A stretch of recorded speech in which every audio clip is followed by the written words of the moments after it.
ایک جیسے ہیں اگر آپ سیاسی ملزمان کو رہا کر دیں گے. تو ایک نیریٹو کا ایک نقطہ یہ ہے. نیریٹو کا دوسرا نقطہ یہ ہے کہ جیسے ہی میاں نواز شریف صاحب پاکستان پہنچیں گے ان کے لیے جیل کا دروازہ کھول دیا جائے گا. اس کا تیسرا نقطہ یہ ہے،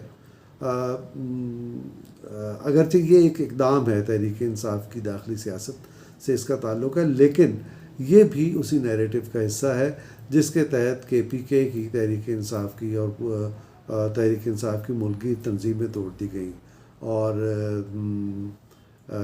نئے سیکرٹری جنرل اس کے مقرر کر دیے گئے اور دیگر عہدیدار جو ہیں ان کی اب تنظیم سازی نئے سرے سے ہوگی.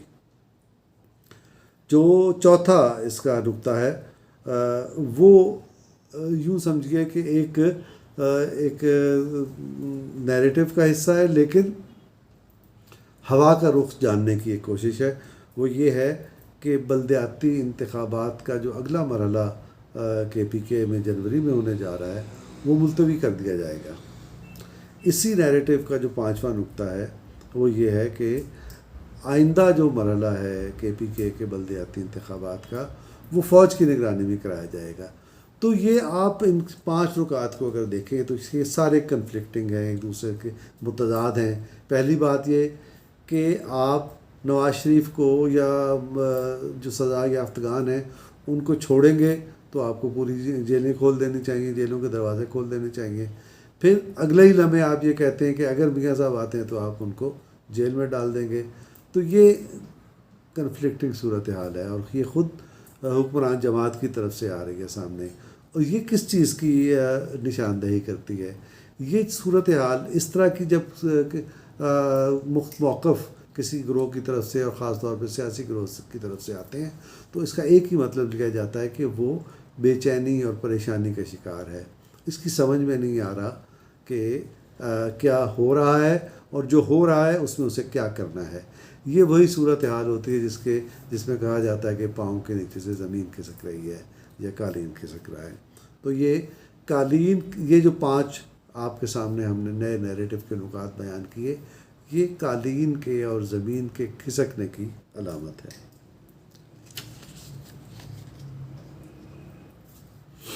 یہ ایسا کیوں ہوتا ہے کہ آپ ایک نیریٹو بلڈ کرنا چاہیں اور نیریٹو بلڈ نہ ہو، یا یوں کہیں کہ وہ نیریٹو جو مایوسی کی کیفیت میں پیدا کیا جائے یا شکست خوردگی کی کیفیت میں پیدا کیا جائے، اس کے اثرات کیا ہوتے ہیں یا اس کے اثرات کیوں نہیں ہوتے. تحریک انصاف سے زیادہ کسی سیاسی گروہ کو اس سے زیادہ اس چیز کا اندازہ نہیں ہو سکتا جتنا اندازہ تحریک انصاف کو ہے پاناما کے واقعات کا. جب پاناما کے واقعات چل رہے تھے تو اس زمانے میں حکمراں جماعت اور اس کے قائد اور اس کی دیگر لیڈرشپ کے بارے میں نت نئے شگوفے نت نئی باتیں سننے میں آتی تھیں. آج ان میں سے ہزاروں باتیں ایسی ہو گئی جو کسی کو یاد نہیں ہوں گی، لیکن اس وقت کوئی ایک شگوفہ پھوٹتا تھا اور وہ ٹاک آف دی ٹاؤن بن جاتا تھا. اس کے وہ سچ ہوتا تھا یا جھوٹ ہوتا تھا یہ الگ بات ہے، لیکن وہ ٹاک آف دی ٹاؤن بن جاتا تھا. لیکن اس کے بعد جب حکمراں جماعت کی طرف سے وضاحت پیش کی جاتی تھی یا جوابی نقطہ نظر پیش کیا جاتا تھا یا جوابی حقیقت پیش کی جاتی تھی تو وہ مارکیٹ میں آتی تھی، لوگ دیکھتے تھے، سنتے تھے، لیکن اس کو وقت نہیں ملتی تھی. وہ جو سیاسی منظر نامے میں اس کو غالب حیثیت نہیں ملتی تھی. یہ کیا ہے؟ یہ بنیادی یہ جو ابلاغیات کے جو ماہرین ہیں ان کا یہ کہنا ہے کہ بعض اوقات ایک ایسی کیفیت پیدا ہو جاتی ہے سیاسی عمل کے دوران کہ ایک گروہ شکست خوردگی کا شکار ہو جاتا ہے اور ایک گروہ فطری طور پر غالب آنا شروع ہو جاتا ہے. جب ایسی کیفیت پیدا ہو جائے تو دبے ہوئے گروہ کی طرف سے جو بھی آواز اٹھتی ہے اس کی کوئی اہمیت نہیں ہوتی، اس کو سننے والا کوئی نہیں ہوتا، اس کو کوئی اہمیت دینے والا نہیں ہوتا. تو جو کام آج سے 4 سال پہلے اور 5 سال پہلے پاناما پیپرز کے زمانے میں مسلم لیگ نون کے ساتھ اور میاں نواز شریف کے ساتھ ہو رہا تھا، اب وہ تحریک انصاف اور اس کی لیڈرشپ کے ساتھ ہونا شروع ہو گیا ہے.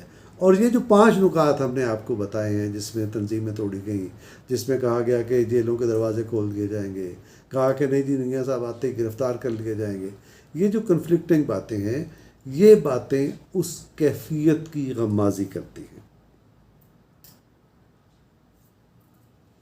اور اس کیفیت کی بھی غمازی کرتے ہیں کہ دراصل اب اس قسم کے اگر نکات سامنے آ رہے ہیں اور جو لوگ پیش کر رہے ہیں بیسیکلی وہ مایوسی کا شکار ہیں، اور مایوسی میں ان کی سمجھ میں یہ نہیں آ رہا کہ اب وہ کیا کریں اور ان کو کیا کرنا چاہیے۔ دراصل اس طرح کی صورتحال اینڈ گیم کی ابتدا ہوتی ہے، اس کو اینڈ گیم کی ابتدا کہا جاتا ہے، یعنی اختتام کی ابتدا۔ تو اس وقت یہ جو سچویشن پیدا ہو چکی ہے یہ ہائیبرڈ حکومت کی اینڈ گیم کی ابتدا ہے۔ اب اس کو آپ ذرا دلچسپ انداز سے سننا چاہیں تو ایک اور بھی ہے، یہ جو وہ علوم ہیں، خفی علوم ہیں جن سے لوگ حساب کتاب لگواتے ہیں، فعال نکلواتے ہیں اور وہ چیزیں کرتے ہیں، ان کے یہاں ایک چیز کہی جاتی ہے ساڑھ ستی کسی فرد کی یعنی زندگی میں بھی آ سکتی ہے، کسی اجتماعی گروہ کی زندگی میں بھی آ سکتی ہے۔ تو ایک تفرن طبع کے لیے میں آپ سے عرض کروں کہ اس طرح کی صورتحال اگر سیاسی جماعتوں پہ آئے تو یہ سیاسی جماعتیں 60 کا شکار ہو جاتی ہیں۔ تو اس وقت تحریک انصاف 60 کا شکار ہوتی ہوئی نظر آ رہی ہے، اور لگتا یہ ہے کہ وہ جیسے جیسے ہاتھ پاؤں مارے گی اور اس معاملے میں دھنستی چلی جائے گی۔